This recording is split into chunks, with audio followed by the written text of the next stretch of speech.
Pagpapaunlad ng kasanayan sa pagbasa at pagsagot sa tanong sa ikatlong baitang. Ang pamagat ng maikling kwento ay ang aralin tungkol sa halaman.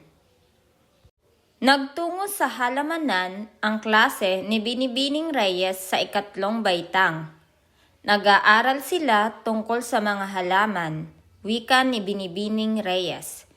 Tingnan ninyo ang damo sa ilalim ng punong akasya, at tingnan ninyo ang damo sa halamanan.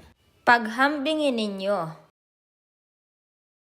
Ang damo po sa halamanan ay berde at malago, sagot ni Rosa. Yaong nasa ilalim ng punong akasya ay kaunti at hindi gaanong berde. Ngayon, sabihin ninyo kung ano ang kailangan ng halaman upang lumaking mabuti, wika ni Binibining Reyes. Sumagot si Helen, ang kailangan po ng mga halaman ay sapat na sikat ng araw. Kailangan din nila ng tubig at matabang lupa.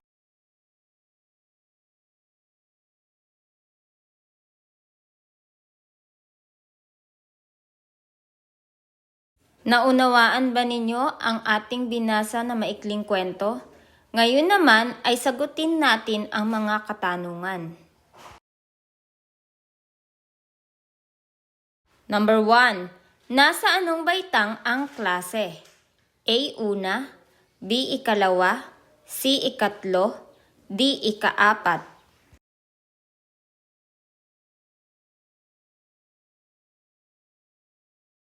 Number 2. Saan nagtungo ang klase? A. Sa pamilihan, B. Sa simbahan, C. Sa halamanan, D. Sa ospital.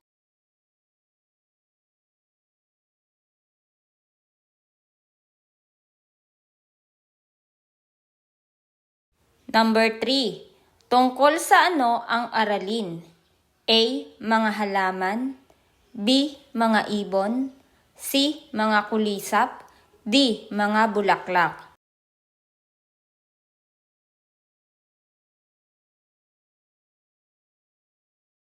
Number 4.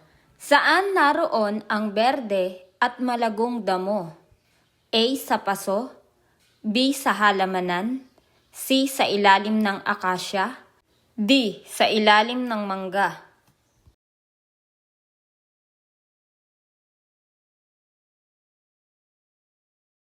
Number 5. Ano ang anyo ng damo sa ilalim ng akasya? A. Malago, B. Tuyo, C. Berdeng-berde, D. Hindi gaanong berde.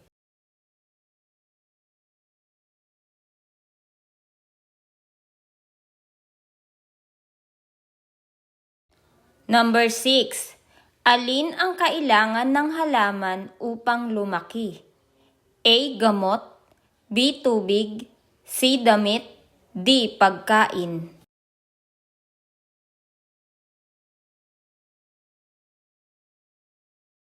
Number 7.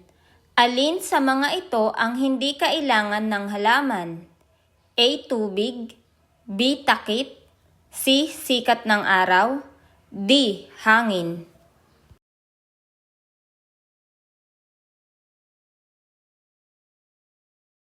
Number 8. Alin ang naglalarawan sa damo sa ilalim ng akasya?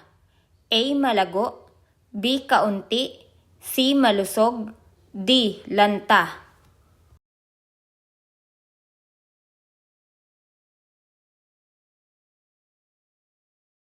Number 9. Sino ang nagsabi na kailangan ng halaman ang sikat ng araw? A. Helen, B. Binibining Santos, C. Binibining Reyes, D. Rosa.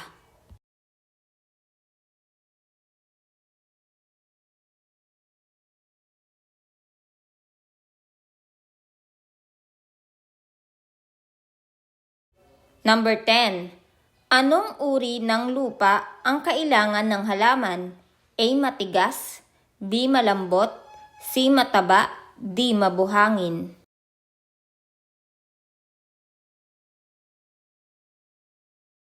Magaling mga bata!